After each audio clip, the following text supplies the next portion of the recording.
पापा जी, पानी। बहू, तुम्हारे वो हाथ में निशान कैसा है?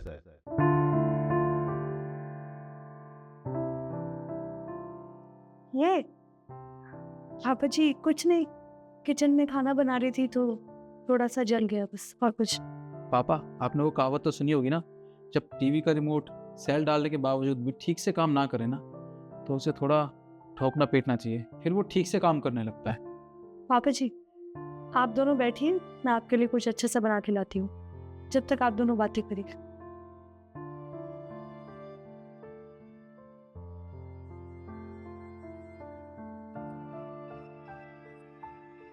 हेलो।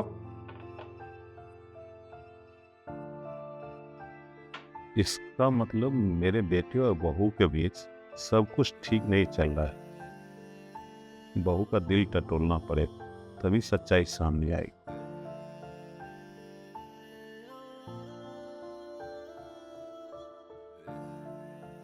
सुनो बहू, मुझे सच सच बता, ये तुम्हारे हाथ में निशान किस चीज का है? और ये निखिल क्या बोल रहा था कि रिमोट में बैटरी लगाना पड़ता है, ठोकता पिटता है तब टीवी चलता है, क्या बात है? पापा जी, मैंने आपको बताया ना, मैं किचन में खाना बना रही थी, इसीलिए बस हाथ थोड़ा सा जल गया। होने के लिए इसलिए बोल रहे थे क्योंकि कल ना हमारे टीवी का रिमोट खराब हो गया था, तो वो उसे ठोक पीट के सही कर रहे थे। बस आप, मुझे लग रहा है ज्यादा सोच रहे हैं, यही बात है। सुन बहू, मैं तुझे बहू नहीं अपनी बेटी मानता हूं। और ये बाल मैंने धूप में सफेद नहीं किए हैं जो तुम कोई भी कहानी बनाओगी और मैं उसको मान दूं। देख, मुझे सच सच बता, क्या निखिल तुम्हारे साथ दुर्व्यवहार करता है? जी पापा जी, अच्छा है, आप शायद मेरे बारे में ज़्यादा ही सोच रहे हैं, इसीलिए आप एक काम करिए, आप बाहर जाके बैठिए, मैं आपके लिए कुछ बना के लाती हूँ। सुन बिटिया, सुन, मेरी बात सुन। अगर निखिल तुम्हारे साथ कोई भी गलत बात करता है या गलत व्यवहार करता है, उसके गलती पे तू पर्दा डालेगी तो उसकी हिम्मत बढ़ते जाएगी और आगे दिन तुम्हारे लिए ही परेशानी हो जाएगी। इसलिए मैं तुमसे पूछ रहा हूँ, क्या निखिल तुम्हारे साथ दुर्व्यवहार करता है, गलत व्यवहार करता है?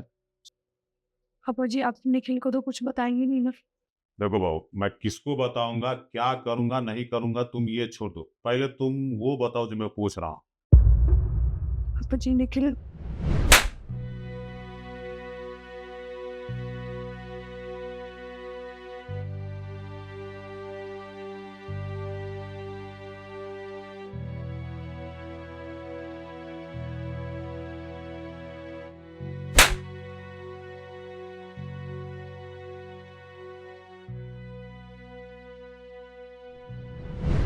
अब बताइए पापा जी, और ये भी उन्होंने किया? पापा जी, अब मैंने आपको बता दिया, आप प्लीज निखिल को कुछ मत बोलना। तो निखिल तुम्हारे साथ इतना खराब व्यवहार करता है? खैर कोई बात नहीं बहू, अब तू शहर में नहीं रहेगी, मेरे साथ गांव चलेगी। पर पापा जी, मैंने बोला ना, चल, जा तो अपना बैग पैक कर, अब तू यहाँ नहीं रहेगी, जा।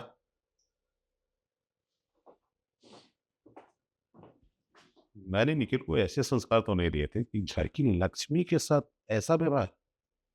अब बहू को यहाँ नहीं रहने दूंगा।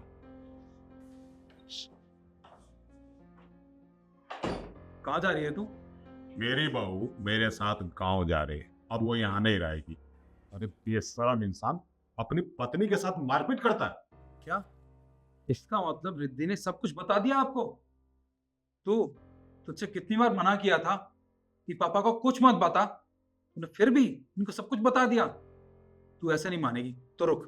और बेशरम इंसान मेरी बहू पे मेरे ही सामने थप्पड़ उठाएगा। अरे तेरी भी तो एक छोटी बहन है ना, तेरी छोटी बहन के साथ जब उसका जीजा यही व्यवहार करेगा तो तुझे कैसा लगेगा? उससे मैं कहीं का नहीं छोड़ूंगा। अच्छा, मैंने तुम्हारी सिर्फ बहन का नाम लिया तो तुझे गुस्सा आ गया? अरे नालायक, ये भी तो किसी की बहन है, तुम्हारी पत्नी है, हमारे घर की लक्ष्मी है, और इसके साथ जैसा व्यवहार करता है, इसको कैसा लगता होगा? अरे इसको छोड़, मुझे बिल्कुल नहीं अच्छा लग रहा है कि तू मेरी बहू के साथ गंदा व्यवहार करता है। पापा, आप जो मुझे समझाना चाहते हो वो सब कुछ मैं समझ चुका हूँ। मुझसे गलती हो गई, मुझे ऐसा नहीं करना चाहिए था। मैं आपसे माफी मांगता हूँ पापा। अरे मुझसे क्या माफी मांगता है नालायक? अपनी पत्नी से माफी मांग, यही माफ करेगी तुझे। दीदी, देखो, जो कुछ भी मैंने तुम्हारे साथ किया है वो माफ़ी के लायक तो नहीं है।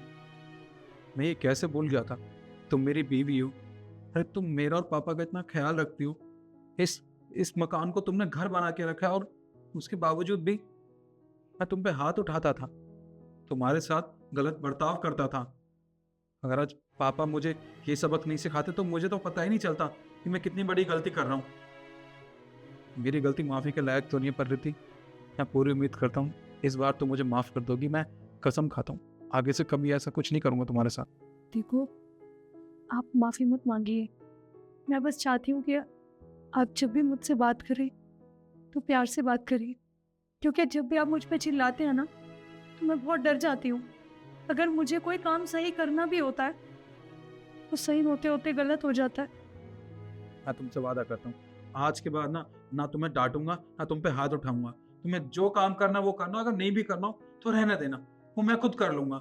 अरे जब हस्बैंड वाइफ दोनों मिलके करके काम करेंगे तभी तो घर का काम बनेगा ना। और ये तुम ये सूटकेस मुझे दो, लाओ। अब तुम अंदर बैठो, अब पापा आप भी अंदर बैठिए, चलिए।